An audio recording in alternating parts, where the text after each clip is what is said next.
بسم الله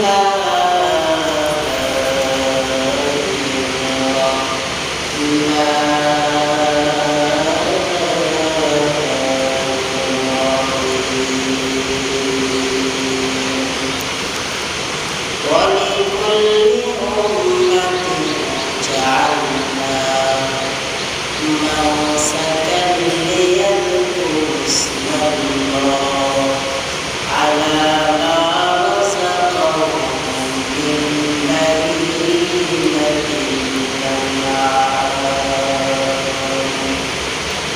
وقال النبي صلى الله عليه وسلم من كان له ساعة ولم يلبي فلا يقربن مصلانا أو كما قال النبي عليه الصلاة والسلام صدق الله مولانا العظيم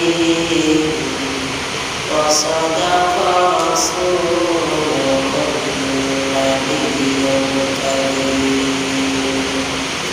ونحن على ذلك لمن الشاهدين والشاكرين والذاكرين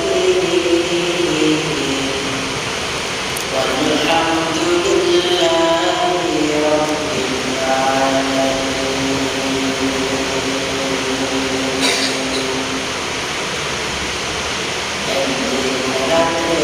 সকলে দেখে ইব্রাহিম রে সকলে দেখা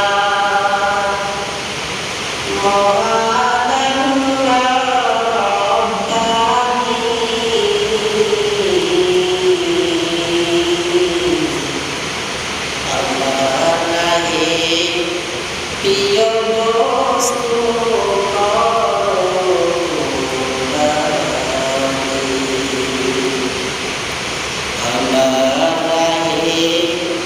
প্রিয় বস্তু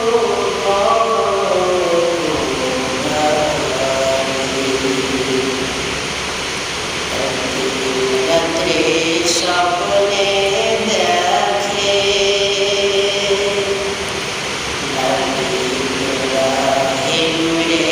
সকলে দেখা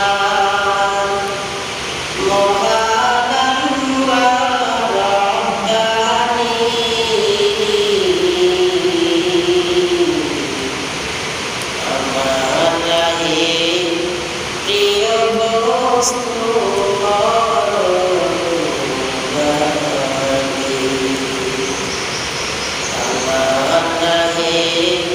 প্রিয় বস্তু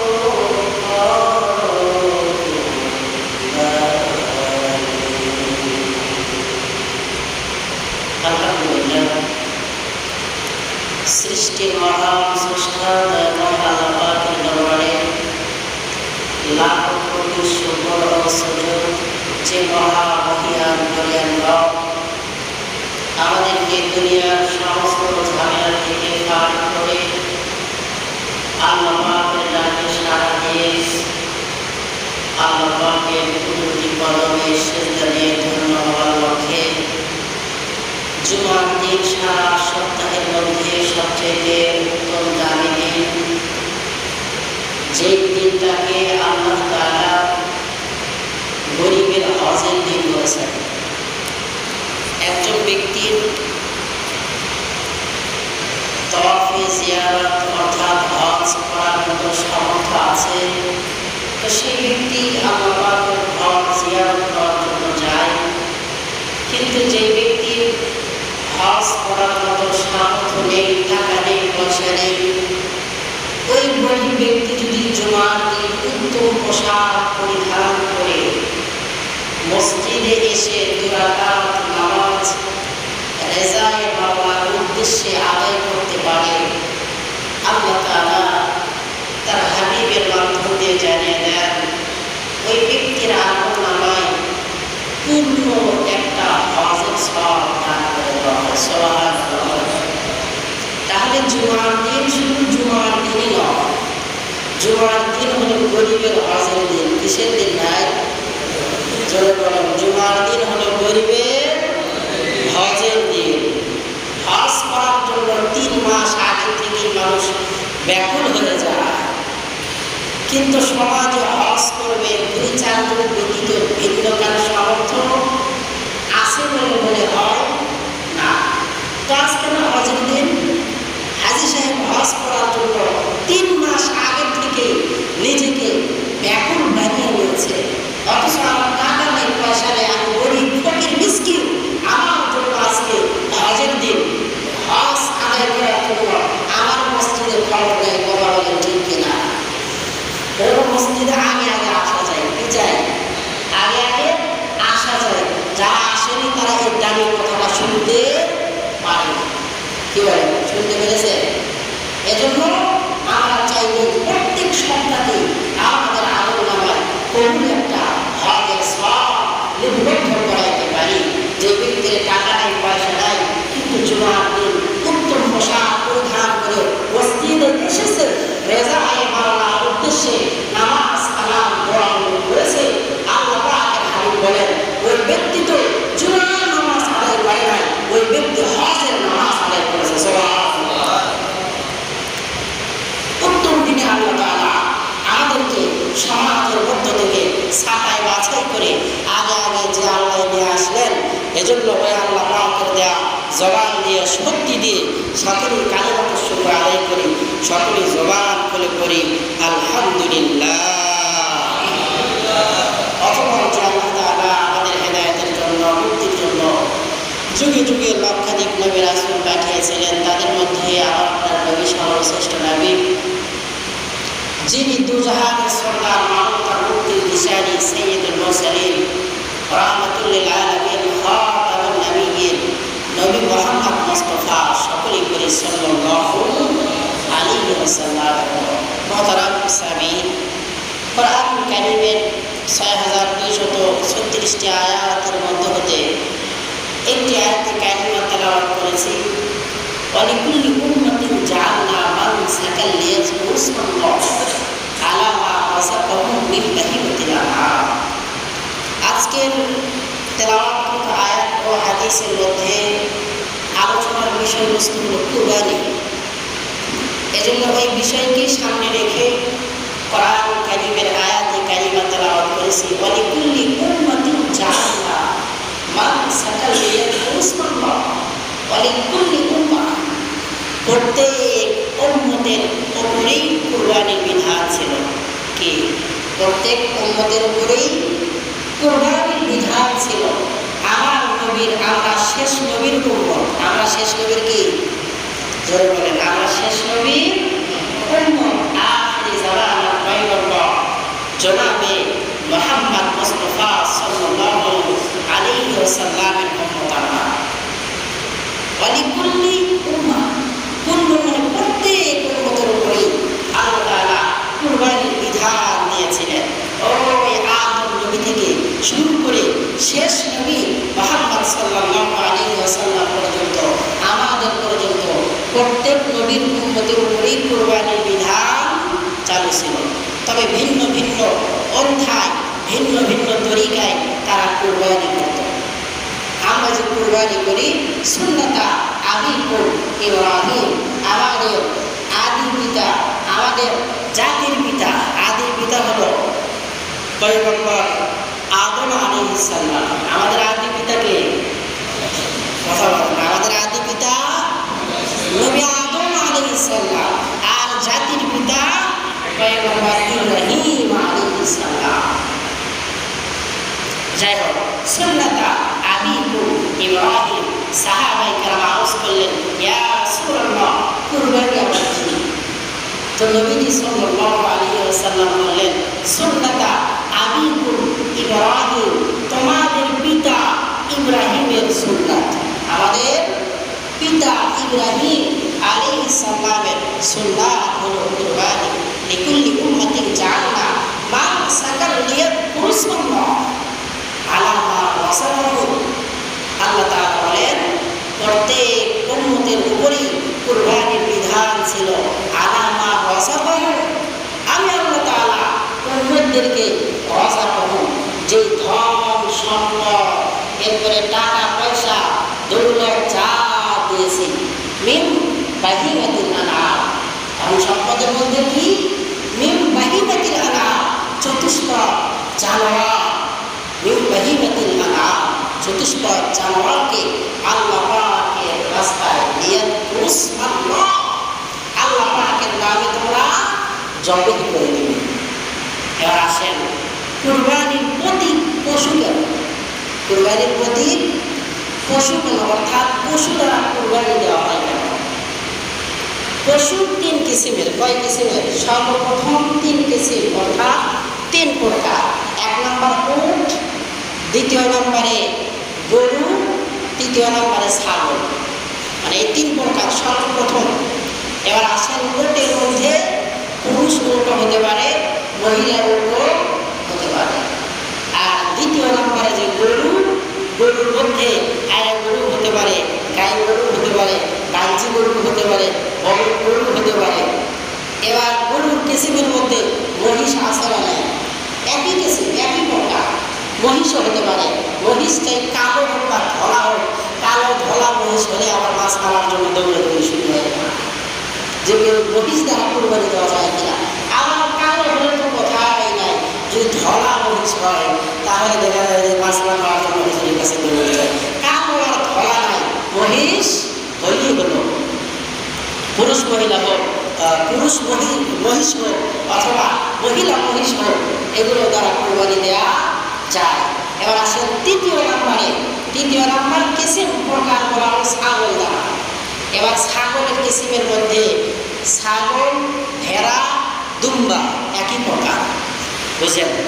ওট একটা প্রকার, গরু মহিষ এক প্রকার। এবার ছাগল, ভেড়া, দুম্বা এগুলো এক প্রকার। এই সর্বমোট তিন প্রকার। এবার আসেন গরু এবং মহিষের দ্বারা 2 বছরের নিচে হলে কুরবানি হবে না। কথা ভালো মতো বুঝেন। গরু এবং মহিষ 2 বছরের নিচে হলে কুরবানি হবে না। আর ওট তো আমাদের সচরাচর নেই। তারপরে বলা হচ্ছে ওটের বয়স সর্বনিম্ন 5 বছর হতে হবে, অর্থাৎ 5 বছরের উপরে হলে সেই ওট দ্বারা কুরবানি সহি হবে, বাকি তাছাড়া আর সহি হবে না। এবার আসেন ছাগল, ভেড়া আর দুম্বা। ছাগলের কমসে কম 1 বছর হতে হবে। কত বছর? দুম্বারও 1 বছর পরিপূর্ণ হতে হবে। কিন্তু শুধুমাত্র ভেড়া, ভেড়া তো আমাদের সমাজে আছে, অনেকেই কুরবানি দেয়। আলহামদুলিল্লাহ, ভেড়া কুরবানি দেওয়া বেশি সব। সুবহানাল্লাহ বলেন, জোরে বলেন সুবহানাল্লাহ। আমরা যে ভেড়া কুরবানি দিতে যায় না সব। আরে ভেড়ার পশম বেশি মুরগির চাইতে, ভেড়ার পশম বেশি দুম্বার চাইতে। আল্লাহ পাকের হাবিব বলেছেন প্রত্যেকটা পশমের বিনিময়ে তাদের আমল নামায় সব লিপিবদ্ধ করা হয়। এজন্য ভেড়া কুরবানি দেওয়া বেশি সব। সুবহানাল্লাহ বলেন। অনেকে সব ভেড়া কুরবানি দিতে চায় না, বেশি সব যে এজন্য শয়তান এখানে প্যাঁচ লাগাই দিচ্ছে। যেখানেই নেক বেশি সেখানে শয়তানের প্যাঁচ বেশি। কথা বল ঠিক কিনা? বাহিরে একটা মানুষ ঘোরাফেরা করে, সেখানে কোনো কাজকুজ নাই। একজন মসজিদের মধ্যে এসে আমি আল্লাহু আকবার বলে হাত এখানে বাঁধিছে, তো প্যাঁচ শুরু হয়ে গেছে। হাত এখানে বাঁধো কেন? এখানে বাঁধো। এবার সেজদা দিছে, রুকু দিছে, তো সমস্যা শুরু হয়ে গেছে। যেখানে নেই সেখানেই সমস্যা। তো যাই হোক, 3 কিসিমের মধ্যে ছাগল কমসে কম 1 বছর পরিপূর্ণ হতে হবে, দুম্বার 1 বছর পরিপূর্ণ হতে হবে। কিন্তু ভেড়া যদি 6 মাসেরও হয় আর দেখতে যদি 1 বছরের সমপরিমাণ মনে হয়, 1 বছরের একটা ছাগল রাখলেন আর 6 মাসের একটা ভেড়া রাখলেন একই জায়গায়, দেখতে যদি একই মনে হয়, মানে সমান বড় দিক দিয়ে হৃষ্টপুষ্টর দিক দিয়ে, তাহলে 6 মাসের ভেড়া দ্বারা কুরবানি দেওয়া যায়। কোথায় 1 বছর আর কোথায় 6 মাস? কি জন্য এই কথা? ভেড়া দ্বারা কুরবানি করলে বেশি সব। এজন্য এখানে একটু কি আছে, সার আছে, যে ভেড়া দ্বারা কুরবানি দেওয়ার জন্য 6 মাস হয়। এজন্য আল্লাহ তাআলা আমাদেরকে জেনে বুঝে আমল করার তৌফিক দান করেন, সকলেই বলি আমিন। এবার আসেন কুরবানির প্রতি পশু কেন? মানুষের মধ্যে পশুত্বের একটা ভাব আছে। মানুষের মধ্যে কি আছে? পশুত্বের একটা ভাব আছে। যেই পশুত্বের ভাব যখন মানুষের মধ্যে চলে আসে, তখন মাথায় টুপি ঠিকই আছে, কপালের ভেতরে সেজদার দাগ ঠিকই আছে, কিন্তু বাবারে ওই জমির জন্য, বাবার টাকার জন্য লাঠি দিয়ে দুনিয়ার থেকে বিদায় দিয়েছে। কথা বলেন ঠিক কিনা? এই তো কয়েকদিন আগে ভাইরাল হয়েছিল ফেসবুকে।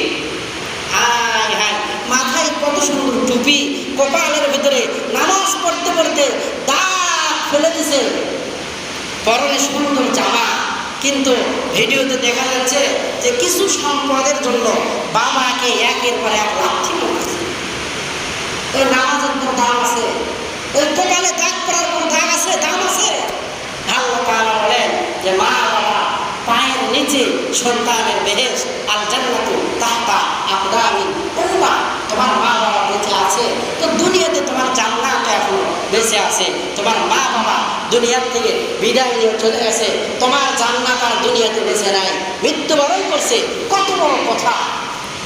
মাথায় টুপি আছে, কপালে সেজদার দাগ আছে, এরপরে পরিধানের ভিতরে খুব সুন্দর পাঞ্জাবি আছে, জুব্বা আছে, সব আছে, কিন্তু মা বাবার প্রতি আজম ভালোবাসা, ইষ্ট, মহব্বত নেই। মা বাবার মর্যাদা বোঝে না। এর চরিত্র পশুর চরিত্রের চাইতে খারাপ। কথা বলেন ঠিক কিনা? এজন্য আল্লাহ তাআলা বললেন যে কুরবানির প্রতীক পশু কেন জানো? তোমাদের অন্তরের ভেতরে যে পশুত্বের একটা ভাব আছে, এই পশুত্বের ভাবকে কুরবানি করে দেওয়া। পশুত্বের ভাব কুরবানি করে দিতে হবে।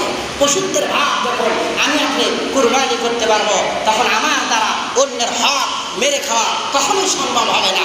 পশুত্বের ভাব যখন আমি আপনি কুরবানি করে দিব, তখন আমার দ্বারা বনের জমি মেরে খাওয়া কোনো সময় সম্ভব হবে না। পশুত্বের ভাব যখন আমার আপনার অন্তরের ভেতর থেকে কুরবানি করে দেব, তখন ছোট ভাইয়ের জমি বড় ভাই মেরে খেতে পারে না, বড় ভাইয়ের জমি ছোট ভাই মেরে খেতে পারে না, বাবার জমি সন্তানগুলো জোর করে লিখে নিতে পারে না। কথা বলেন ঠিক কিনা? এজন্য পশুত্বের ভাবকে কুরবানি দিতে হবে। আমরা অনেকে রাখার মতো খারাপ কিছু না, মানে অনেকে আমরা গরু ছাগল খাওয়াই, গরু ছাগলকে খাওয়াই, জমিতে নিয়ে যায়, ঘুমায় না দিলে দেখবেন যে যেখানে মন যায় সেখানে থেকে ধান নেয় আর উঠে নেয়। মানে পশু আর ভালো মতো বোঝার কোনো জ্ঞান নেই, আকল নেই। রাস্তা দিয়ে যাইতেছে, একজনের সুন্দর করে আয়নার ভাই জানলা দিতেছে, তো ওই জানলা থেকে একেবারে কামড় দিয়ে একবার আগাড়ে খেয়ে ফেলছে। কি বোঝে? পশুত্বের ভাব। পশু কিছু বোঝে না, আমরা কিছু বুঝি না। সামনে যা পাই তাই খাই, হালাল হোক আর হারাম হোক, বোঝার কোনো কায়দা আমাদের মাঝে নাই। ওই পশুর মধ্যে আর আমার মধ্যে কোনো পার্থক্য নেই। যদি কুরবানি করার মাধ্যম দিয়ে আমরা আমাদের পশু মানে নিজেদের পশুত্বকে কুরবানি করতে না পারি। কুরবানির প্রতি পশু এজন্য দিয়েছেন যে যাতে করে মানুষ তাদের ভেতর থেকে পশুত্বকে কুরবানি করে একেবারে সালেহ মুমিন মুত্তাকি হতে পারে। ইব্রাহিম আলাইহিস সালাম তার সন্তানকে কুরবানি করে দিলেন, মানে দিলেনই, দিয়েই দিয়েছে, আল্লাহ পাক ফিরিয়ে দিয়েছে। একজনকে 10 টাকা দিয়ে দিলেন, বাকি তারা আমার আপনাকে দিল, তার মানে আপনি দিয়ে দিয়েছেন। মসজিদে আপনি সবাইকে ধরেন যে আমি 1000 টাকা দান করছি সবাই, এখন আমি তো টুকটাক আস্তে কিছু করছি, তাই না? এই জন্য আমাকে আবার আপনার 2000 টাকা হারিয়ে দিয়েছে। তার মানে কি আমারও 1000 টাকা দেওয়ার শখ নেই? নাই না? আছে, আছে। আর বাকি যেটা আপনারা দিয়েছেন, আমাকে দিয়েছেন, সেটা হারিয়ে দিয়েছেন। ইব্রাহিম আলাইহিস সালাম আল্লাহ তাআলার জন্যই তার সন্তানকে দিয়ে দিয়েছিলেন, কিন্তু আল্লাহ তাআলা সেটা গ্রহণ করছে, বাকি সেটাকে আল্লাহ তাআলা জীবিত দিয়ে দিয়ে জান্নাত থেকে আল্লাহ তাআলা দুম্বা পাঠিয়ে দিয়েছিলেন। সুবহানাল্লাহ। ইব্রাহিম আলাইহিস সালাম নিজের সন্তানকে কুরবানি করতে পারে, কিন্তু আমরা আমাদের ধন সম্পদের মধ্য থেকে আলামা রাযাকাহুম মিন বাহিমাতিল আনআম, আমাদের আমাদেরকে আল্লাহ তাআলা যে ধন সম্পদ দিয়েছে, ধন সম্পদের দ্বারা মিন বাহিমাতিল আনআম, পশু ক্রয় করে, 3 প্রকারের পশু ক্রয় করে কুরবানি দিতেও আমরা একেবারে হিমশিম খাই। কথা বলছেন কিনা?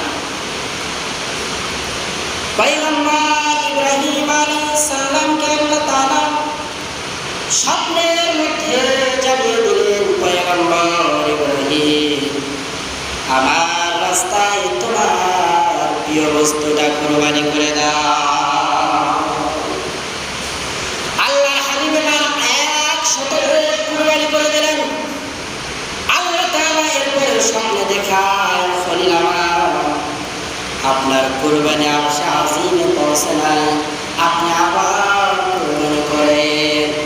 এবার পয়গম্বর ইব্রাহিম আলাইহিস সালাম 9 তারিখে আরো 100 কুরবানি করে দিলেন। এরপরে আল্লাহ তাআলা আবার সামনে দেখা দিলেন, ও খলিল, আপনার কুরবানি আরশ পর্যন্ত পৌঁছে না, আপনার সবচাইতে দামি সম্পদ, আপনার সবচাইতে মূল্যবান জিনিসটা আমি আল্লাহর রাস্তায় কুরবানি করে দেয়।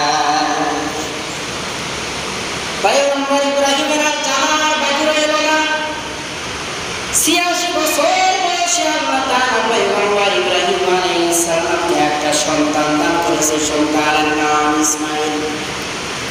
86 বছর কান্না করেছে, আমার সন্তান দেন, রব্বি হাবলি মিনাস সলিহিন, নেককার সন্তান দান করেন। আমাদের বিবিদের গর্ভে সন্তান আসে, দোয়াই তো আমরা জানি না, সন্তান বৎকার হয় কিছু জানেন, দোয়াই তো করতে জানি না আমরা, রব্বি হাবলি মিনাস সলিহিন, আল্লাহ নেককার সন্তান দান করেন। নবী ইব্রাহিম আল্লাহ তাআলার কাছে দোয়া করলেন, আল্লাহ তাআলা কত সলিহিন নেককার সন্তান দান করলেন। পয়গম্বর ইব্রাহিম বলে, সন্তান তোমাকে তো আমি পয়গম্বর জবাই করেছি, আল্লাহ তাআলা আমার কেমন নেককার সন্তান। ওই সন্তান শোনার সঙ্গে সঙ্গে বলে, বাবা আল্লাহ তাআলা ওয়াদা, তাহলে আর দেরি নাই, তাড়াতাড়ি আমারে কুরবানি করে দেয়। আর আমার আপনার সন্তান আমার আপনার কথাই শোনে না। আজান হয়ে গেছে জুম্মার নামাজে, যদি বলেন সন্তান তাড়াতাড়ি মসজিদে যাও, আর তুমি আগে যাও, যাও, কথা ঠিক কিনা? নিজের সন্তানের জন্য রব্বি হাবলি মিনাস সলিহিন বেশি বেশি দোয়া করতে হবে। যখন সন্তান স্ত্রীর গর্ভে আসবে বেশি বেশি দোয়া করতে হবে, রব্বি হাবলি মিনাস সলিহিন। জোরে বলেন, রব্বি হাবলি মিনাস সলিহিন। আমরা জানি না এখন 2, 3টা 5, 10টা করে সন্তানের মা, কথা ঠিক কিনা? রব্বি হাবলি কোন মিনাস সলিহিন, জোরে বলেন, রব্বি হাবলি মিনাস সলিহিন। আবার বলেন, রব্বি হাবলি মিনাস সলিহিন, রব্বি হাবলি মিনাস সলিহিন। দোয়া জানি না, কত বড় দুঃখ। এজন্য ইমাম সাহেবের কাছে আসবেন, বুঝবেন, শুনে নেবেন যে আমার স্ত্রী গর্ভবতী, তো কি দোয়া বেশি বেশি করা যায় জানি না আমরা। এজন্য বেশির থেকে বেশি কোরআনওয়ালাদের সাথে নিজেকে মিশিয়ে নেওয়া, আতরওয়ালার সাথে সম্পর্ক রাখা। যদিও আতরের বোতল না হয়, সেন্দ পাওয়ার কাছে পাওয়া, কথা বলেন ঠিক কিনা? মাটির মধ্যে কিছু মাটি একবার কোন এক আল্লাহ পাকের বুজুর্গের দরবারে মাটির সম্বন্ধে হেঁটে যায়, কিন্তু মাটির ভেতর থেকে মেশকের ঘেরান বের হয়। এবার শেখ সাদি রাখতে বলল, মাটি, এত মাটির উপর দিয়ে আমি অতিক্রম করলাম, কোনো জায়গায় থেকে এত মেশকের ঘেরান পাই না, কিন্তু তোমার উপর থেকে এত সুন্দর ঘেরান কি জন্য? মাটি বলে যে আমি কিছুদিন গোলাপ ফুলের সংস্রবে ছিলাম, গোলাপ ফুলের নিজ ছিলাম, অর্থাৎ আমার এই জায়গায় একটা গোলাপ ফুল ছিল, সেখান থেকে গন্ধ বিলিয়ে যাইত, সেই কিছু গন্ধ আমি মাটির ভেতরে আছে। এজন্য আতরওয়ালার সাথে বেশি বেশি সম্পর্ক রাখা।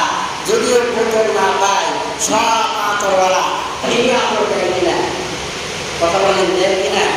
দেখবেন ফুলবাড়ি বাজারে যারা আতর বিক্রি করে, দোকানের সামনে গেলে আপনি আতর নেন হয় না, আমি নিজেও দোকান দিয়েছি, যাই আছে তাকিয়ে এক বছর নেন না ফিরে একটা দিয়ে যাও, তখন ঠিক কিনা। এজন্য বেশি থেকে বেশি ইমাম সাহেবের সঙ্গে, খতিব সাহেবের সঙ্গে, ভালো মানুষের সঙ্গে সম্পর্ক করা যায়, তাহলে এই বিষয়গুলো আমি আপনি জানতে পারবো। আমার সন্তান ভালো হবে, আমার ভবিষ্যৎ ভালো হবে। যার সন্তান খারাপ হয় তারও জাহান্নামে আর যাওয়া লাগবে না, কথা বল ঠিক কিনা।